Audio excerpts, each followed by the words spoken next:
So, Mr. Chair, do you have the annotated in front of you? I do. With that, we call to order the meeting of the Strategy Committee, regular meeting of Thursday, June 8th of Access Health Connecticut. Welcome, everybody. And Marcin, if you could please now call a roll, if you would.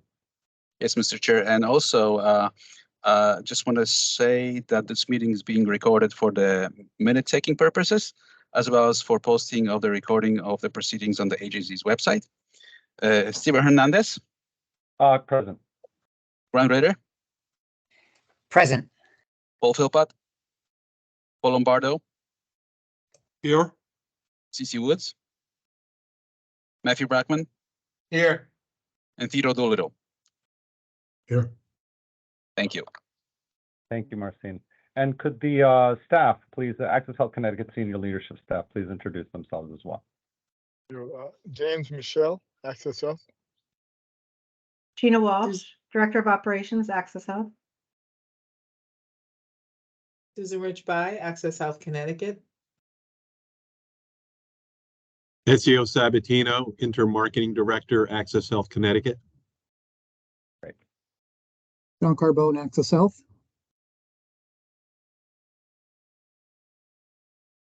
Tammy Hendricks, Director of Health Equity and Outreach, Access Health Connecticut.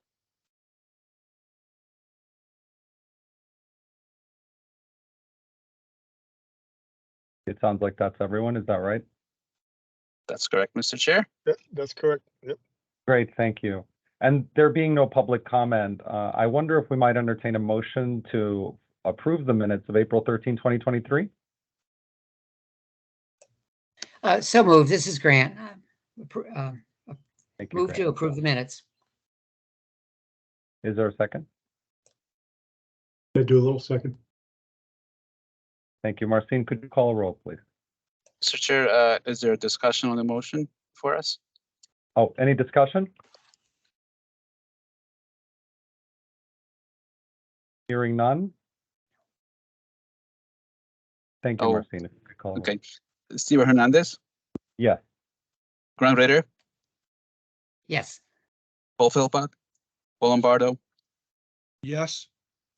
CC Woods. Matthew Brackman. Yes. And Theodore Dolittle. Yes. Thank you. Thank you so much. And next on our agenda, James, I know that there's a presentation on the 5 to 10 year strategic plan development. Yes, Mr. Chairman, thank you very much. I'm going to ask Mitchell, our consultant, to lead the presentation. Then at the end, I want to talk a little bit about an IT project that we are developing with respect to the 5 to 10 year strategic focus. Great, Kara? thank you.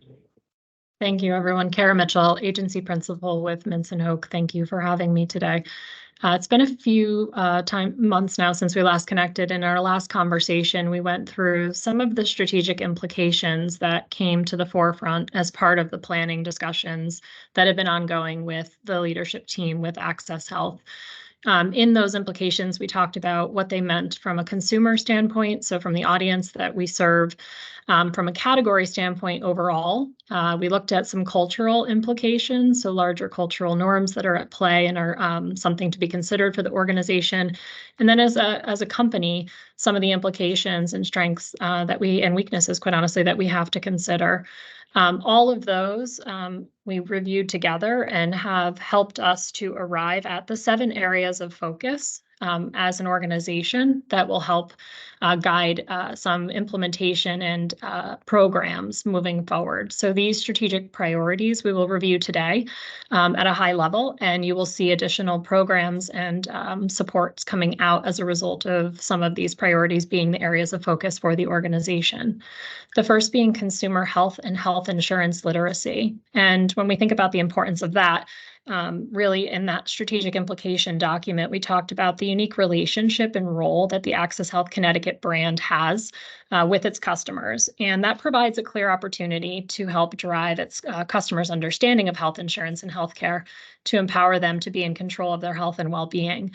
We heard from many of you in the interviews as well that this is an important area that the organization can continue to provide additional support and resources. And so a series of different tactical ideas were already preliminarily brainstormed to fall within this first category and this first priority of consumer health and health insurance literacy. Thank you, Kara. If I may, I see that Matthew Brockman has his hand up. I wonder sure. if you're okay with a interruption. Go ahead, Matt. Absolutely, yes. Thank you. Do we have this document? This is one slide that's included. These were sent, I think, ahead of time for No, today. do we have, you referenced the strategic document that's been compiled. I'm asking if we have that document. I'm not sure if that's been shared more broadly, Okay. James. I think that would help me to be able to understand if I agree with these bullets. Yep. So, Matthew, this is just an update. We have a draft document. I'm not sent it. We have not sent it to the whole committee, but we'll get it to you at the end of this committee, or maybe even during this meeting. Right, but Yeah, this is so just a status. James, This is I just don't an know how update. to. I'm sorry. Go ahead. Go ahead. I'm I sorry. don't know how to engage with this slide or the presentation without having the full information. Okay. It is difficult for me as a board member to engage that in that way. Okay. All right. So maybe at the next meeting, we will forward the entire document to the entire committee, because it's still evolving. It's still developing. This was just a quick update of where we are heading. But we'll get the whole document to the whole committee prior to this later on today, and looking forward to more input from the committee members at the next meeting, or even before. Right. This was meant to be Matt. This was meant to be just an update on where we are, what we are looking at. Nothing has been finalized in any way, shape, or form. Great. Yep. And the one area that I wanted to comment on, as we were developing the plan for the unwinding, Medicaid unwinding, we have a lot of feedback from community organizations that we work with, as well as customers, that our system is still very complicated and hard to get through. So one of the projects we are looking at is what we're calling 10 clicks project. Basically, how do we look at our system, entire system, and make it easier and faster for people to enroll? And we think that will help to address our two core missions of lowering the uninsured and helping to address health disparities, because our system is still, the core of our system is still exactly what it was 10 years ago. We've done a lot of stuff on the periphery of our system, but we have not changed the guts of the system. So you still have to put in a ton of information. It takes on average anywhere between 15 and 30 minutes.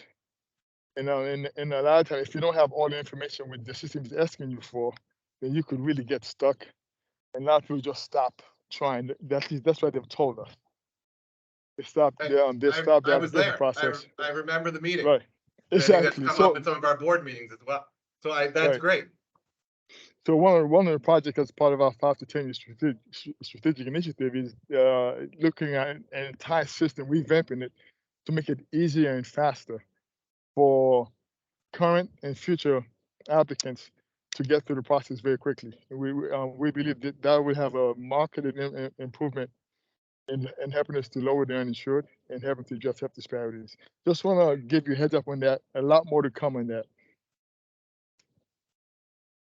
And so to that end, James, is a great segue. The second priority that we've discussed is customer experience overall, where this notion of the enrollment process 10 clicks or less is critically important to fall as an initiative within that priority as a more overarching area of focus. And so within customer experience, obviously the idea here is that we'll enhance systems and processes to support the customer across all touch points of their journey. So from enrollment to even post-enrollment and retention with information sharing, and getting some of that those additional resources shared with the customer. So how do we design for the needs of our most at-risk customers as a primary focus? And bringing forward the diversity of our staff and their experiences to allow us to be sensitive to the needs of our audience to help design these enhanced experiences across the entire journey. So as an overarching priority of focus, this notion of customer experience being something that's critical for the organization to focus on. And then the third area that has come to the forefront as a priority is the idea of micro market outreach. And so how do we prioritize engaging our most at-risk populations who are disproportionately uninsured by growing key partnerships and collaborations as a way to continue building trust and reaching out to those communities. And so that serves again as another overarching priority for the organization, of which tactics and programs will come out as a result. A fourth area that is being reviewed as another strategic priority is new product development. And how do we leverage Access Health's deep knowledge of our customers' needs to be able to support newer enhanced products or service offerings where we might see gaps in the market. This is, areas that we've have heard and talked about internally around ways that we can support employers' options to expand small group options, well-being programs, you name it. How can we help to provide for our customers in additional ways that there may be some gaps that exist in the market today that fall within our purview? The fifth area of consideration from a priority perspective is this notion of becoming an ecosystem conduit. And so how do we define our role in the larger public, private, and nonprofit healthcare ecosystem? And so we can better connect people with the supports and services that are available to them. So finding our place and our role in this broader ecosystem to ensure that people can use the system to its fullest extent. We had a lot of health research that talked about, some of the challenges of the system overall and the biases that exist, and the trust that the organization has inherently from customers would serve as a great opportunity to help reintroduce or serve as that conduit. The sixth area is recognizing that data is an asset, and we do have access to a lot of information. And how do we uncover and understand the data that our systems have and the role that it can play to better serve our customers and the Connecticut consumers at large as well? So using that, uncovering first and foremost the data that we see that could be a potential asset, and then how do we use that effectively really to support the other areas that you see on this page, whether that be health literacy, customer experience, outreach, product development, to connect with better supports and services that exist in the ecosystem today, et cetera. And the last area that we've discussed as part of the strategic priorities is looking for alternate revenue sources. So how can we sort of be additionally fiscally responsible stewards of our income by finding ways to really optimize our balance sheet? How can we monetize things? How can we look at potentially offsetting expenses in some way, but continuing to support the organization in that way to be good fiscally responsible stewards? And so these, as James mentioned, are the 7 areas that are currently being explored. Can you hear me okay? Yeah. If I may, could you describe whether you have a process, I imagine you do, of setting benchmarks and outcomes for at least for the outcomeable elements of the strategic priorities? Yes, absolutely. So we've talked about some key performance indicators being something that we want to assign to establish where are we today? What do we know today from some of the strategic evaluations that we went through in the upfront planning sessions? And then how do we want to evaluate that at what threshold? So what time frame do we want to look at? And ultimately, what's the long-term goal for the organization? So starting to assign those KPIs to these different priorities once we determine that these are in fact the areas in which we want the organization to focus. Thank you for that. And I would imagine that there would be board input on that. Absolutely. Yeah. Yeah. Very much work in progress right now. Mr. Chairman, what Karen just went over is the combination of the input from the board and the senior leadership team. This is where we are at this point. Those are the different teams that came out of the combining the input from both first the board, now the senior leadership team. And next step is to develop more granular approaches to each one of them to decide exactly which ones do we want to focus on, and at that point we will re-engage with the board to get their input and guidance. That's great. Thank you. Thank you for connecting those dots. I think that's important.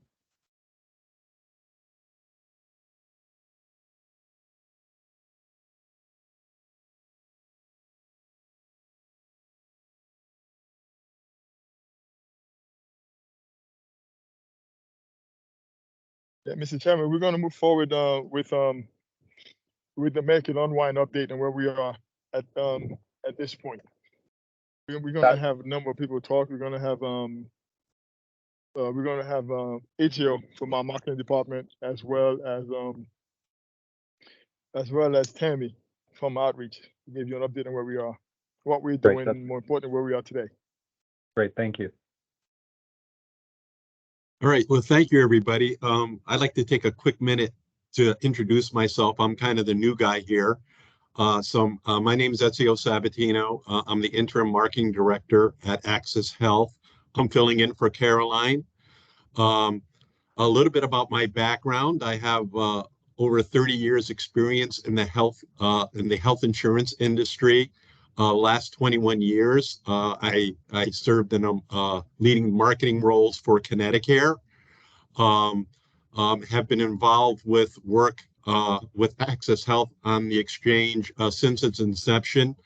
My most recent role was with Connecticut's parent company, Emblem Health, where I led their preparation for marketing unwind efforts. I led their Medicare marketing efforts, as well as their on and off exchange individual marketing efforts. So I'm very well versed in the Connecticut market, been in it a long time, and I'm very happy to be here to help serve Access Health's mission. So I'm going to give you a quick update on where we are with the Medicaid unwinding campaign, and entertain any questions you might have. I'm also going to show you some samples of some of the marketing that is already in market, and share a little bit more of what's to come. So with that said, I figured I'd frame the campaign if you haven't seen this. So the campaign is really to ensure everyone has the protection of health coverage. And as Medicare unwinds, we really want to help ensure that people don't lose it. So we're out there to make sure that people who have Medicaid don't suddenly find themselves without it. So clearly and directly and calmly, without causing any fear or panic, we remind them that they may need to take action to ensure they continue to have health coverage. Next slide, please. Okay, some key facts. The campaign is going to be in English and in Spanish. We have a very robust marketing campaign. It includes TV, radio, print, billboards, transit, digital, social media, as well as search engine marketing. We have worked closely with the Department of Social Services, the Health Equity Outreach Consumer Experience Committee of the board, and we've also used previous focus groups for feedback to craft this campaign. Some of our tactics, particularly print, TV, and transit, are co-branded with DSS. And on top of this campaign, there's other things that are in the market supporting this. DSS has their own campaign.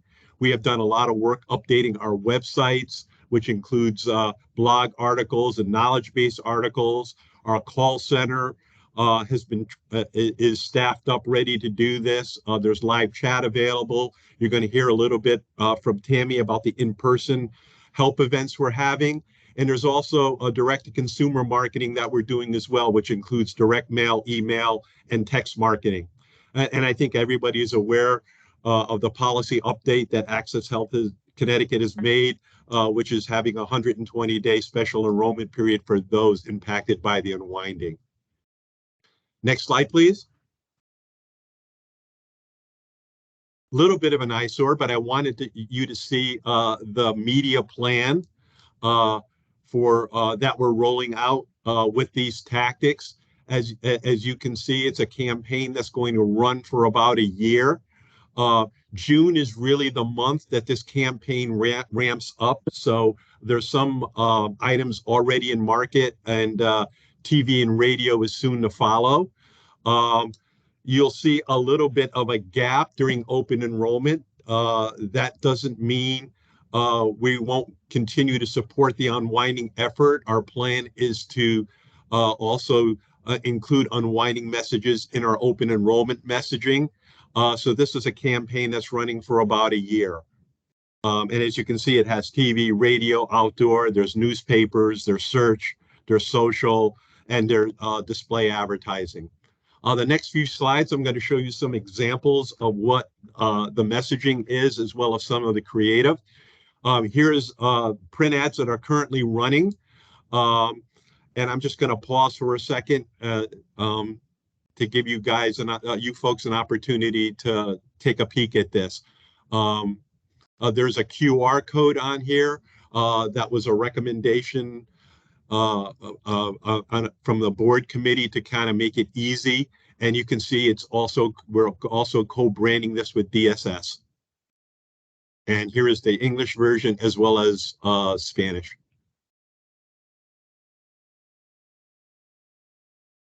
Can we move on? Yep, perfect, thank you. Here's some examples of our online ads.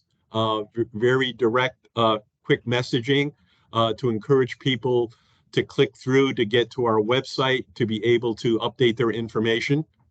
So Andrew, here's, if you will, yes. I'm so sorry. I see that Matthew Brockman has his hand up. Go ahead, Matt. Yep. I just want to add, how does this, James referenced, we did a meeting at the insistence of legislative leadership, really, not that long ago, where we talked about this, right? There's about, what, 400,000 or so people that we're not sure about. And so break that up over the course of the year, you go about 33,000, give or take. One of the things that I asked was, can we work to actually, to what extent, and I recognize we're not sure about their addresses necessarily, but does it make a lot of sense to be doing TV ads and billboard when we actually have a somewhat decent sense of who these people are and target them more directly, right? Take the money instead of doing, I think this was the request, frankly, of the room, was don't do this and do the other. So I'm a little bit confused as to how this matches with that. So Matthew, the reason that we're doing, well, first of all, we are doing a lot of direct mail for the address that for the addresses that we have. We're doing that repeatedly, but we do know that this is a very transient community. They move around a lot within the state of Connecticut, and the TV mass media, it's a very limited mass media, but we're doing it to catch anyone that may have moved, and we don't have any current address for them. This is why DSS spent a lot of resources up front in informing them to come in and update their information so that we make sure that they don't have any gap in coverage. But we do know from experience, like we know now, for example, a good percentage of the notices that went out for direct mail, direct contact, are coming back undelivered.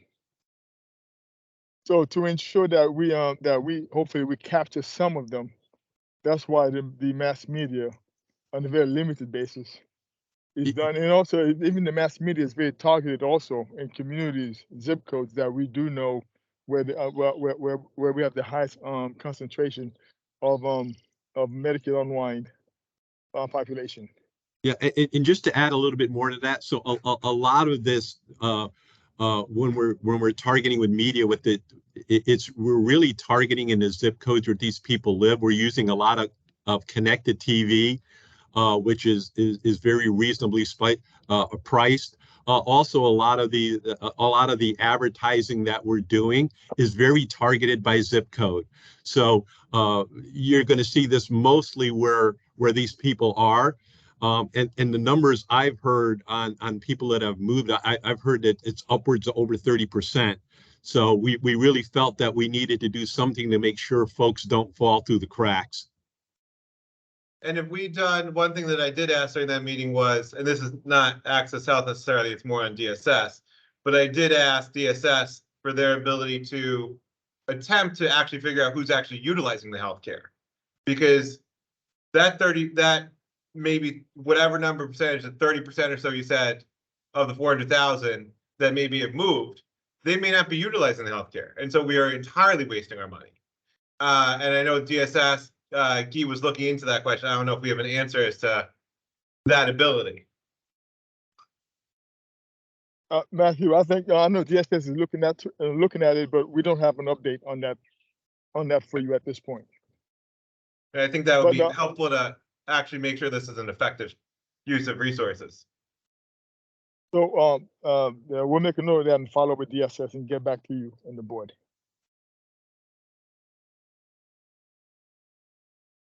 Right, next slide, please. And I think this is my last slide. It's just a representative of what we're doing outdoor and out of home.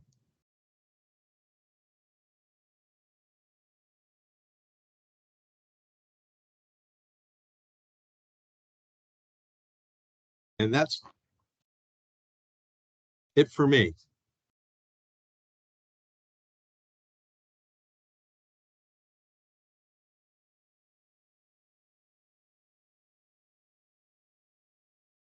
Tammy? All right, good afternoon. So Marcin, just to confirm, I don't have a slide for the unwind, or is that after Broker Academy slide? It was just easiest slides for the marketing. Unwind. Okay. Mhm. Okay, great. Hi, everyone. Good afternoon. Tammy Hendricks. I am currently at Capital Community College. We started our Broker Academy this week, which is very exciting, but very busy for us. So I will give a quick update here. Let me pull up my slide. We're already 4 days in. We started on Monday. I'm currently at the Hartford location, Capital Community College, and John is in our New Haven location, which is Gateway Community. And so for this year, we accepted 53 students. We met with them on a weekly basis as of the end of April into May, really getting them familiar with Access Health, introducing them to brokers and the Kaplan instructors. We were really working hard to keep them engaged and getting them comfortable for the long class week. So this year, again, 2 locations. We had some attrition. We have 40 students total in the classes right now, and it's an even split between both locations. So far, we've had perfect attendance, which is always great. So it's really been a long week for the students and for us. We have teams on location, setting up, cleaning up, answering questions, really motivating the students. And the students are extremely driven right now. So today is a big review day. At the end of the day tomorrow, they will have their class exam, which is a prerequisite to sit for the state exam. So a lot of nerves today, and we're working through that. But we really have a great group of students this year. And once they wrap up with class, we'll have vouchers ready for them to sign up for the state exam. And we've already have some weekly meetings set up to keep them engaged during this period of time. And in August, we will start the mentorship portion of the program. So everything is looking good so far in the program, and hopefully they all get through the class tomorrow. We'll be on site, and it's a big day for all of us tomorrow. That's all the updates I have. If anyone has any questions, I think I went through that pretty quickly. Okay.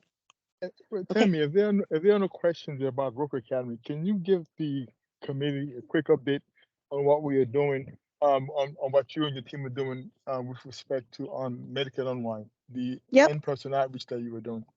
Yep, the slide looks Thank like you. it's up. Yep, no problem. So on top of the Broker Academy, my team and I are busy as we ramp up for the unwind. First, we have monthly calls set up for our community partners. This is in addition to the quarterly in-person meetings that we do with our community partners.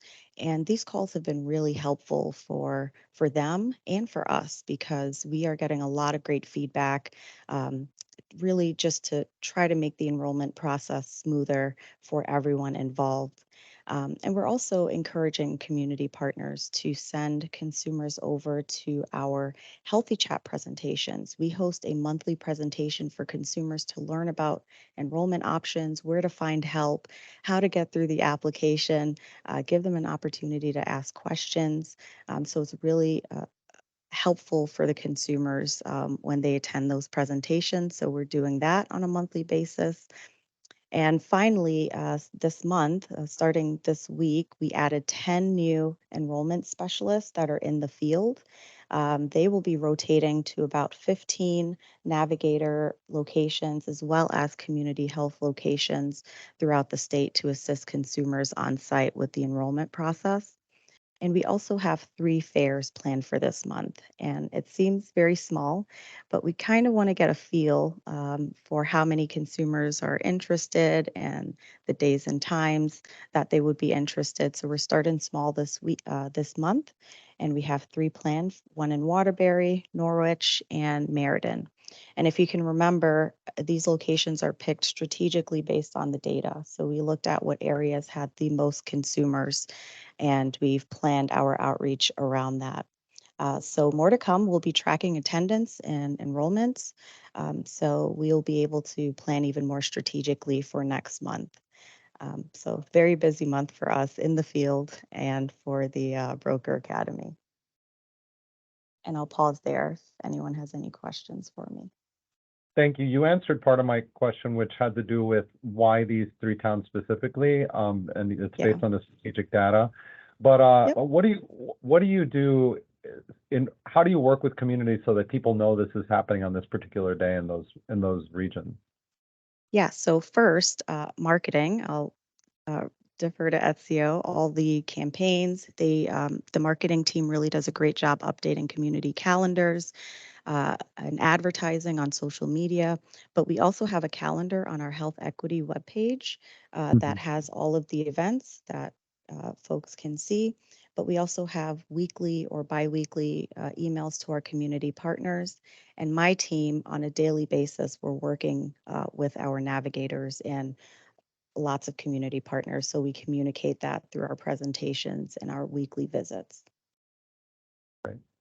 And just to add to that, we've done some press releases, which is getting some traction, and a lot of the marketing drives to the areas on our website where they can see where these fairs are and they can actually register for them. And what's great with the fairs is they are at navigator locations, so they're getting their own foot traffic. So they have their consumers coming in, and we're able to help with enrollment for those consumers that are already coming in. And they do a great job at spreading the word too, and letting other community residents know that we're in the area offering enrollment. So a little bit of word of mouth marketing and emails. Thank you, Tammy. Mr. Chairman, a lot of the print ads that we do are done in local community newspapers. And there's a time specifically to support Tammy's outreach, in-person outreach in communities across the state of Connecticut. That's great. Thank you.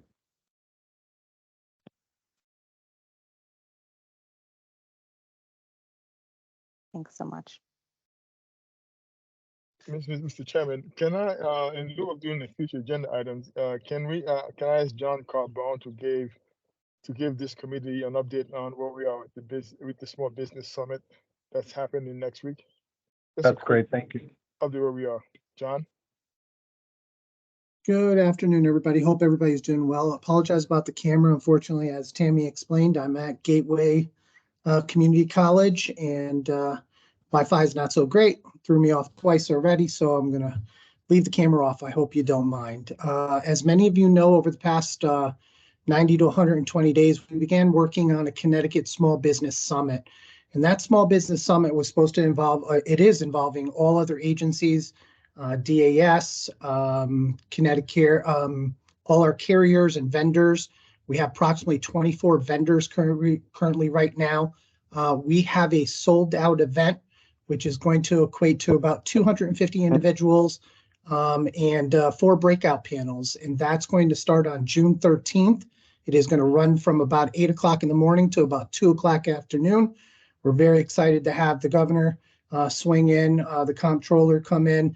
We have some other guest speakers, and our keynote speaker is going to be Gina Loreri, which is the Place to Be owner and raw owner of the restaurants here in Hartford and out in West Hartford and out in Dallas, Texas. So we're really excited to have her provide our keynote speakers. We also have 4 great breakout sessions, and our own here, Steve Hernandez. Thank you again, Steve. We appreciate you helping out. Is going to be emceeing our event throughout that day. We're really excited. This is our first annual one. We're going to continue to do this. We're already looking at the dates moving forward, but we're still keeping an eye on the ball for Tuesday. But we are sold out. If you have any questions or potentially like to try to see if we can kind of work something to get you in, we're more than happy to try to figure that out. But we're really excited about it. If you have any questions, I'm more than happy to answer them. We will send the agenda out to everybody on this committee. I'll get it over to Marchand so he can share it and you guys can take a look at it and go from there. Thank you. And just to be clear, when you go to the site, it says that it's sold out. But if any of the members of the board would like to have access, either because we didn't sign up for whatever other reason, will you be able to facilitate that? Is that what I'm hearing? Yes, sir. Let us know. We've left some open spots because we knew everybody was busy, what was going on over the past couple of months, and we understood that it'd be difficult to potentially see this or kind of pay attention. We have done some marketing and internet marketing and a couple of billboards, which has kind of got us to that point of, closing out the event. But we did save some spots off to the side for these situations, Steve. That's great. Thank you. You're welcome. Any So at the questions end of about the- that from anyone? Just wondering if there are any other questions from my colleagues. Great, thank you. Go ahead, John. No, that's about it. So we will get the agenda out to everybody for the day, so you guys can take a peek at it. And please don't hesitate to reach out to me. And if you'd like to be part of it, we'll be more than happy to have you there. Thank you, John. You're welcome. James? Thank you very much, Mr. Chairman. This concludes our presentation. I just want to reiterate that the reason that we're doing the small business summit is that ever since COVID was slowing down in small businesses, our customers are struggling coming out of the COVID haze that covers them. We figured that this would be a good opportunity to connect them with the resources and the access to resources that they need just to help them get back on track. That was the purpose of doing the small business summit. We had heard from them. This is something that they really needed help with.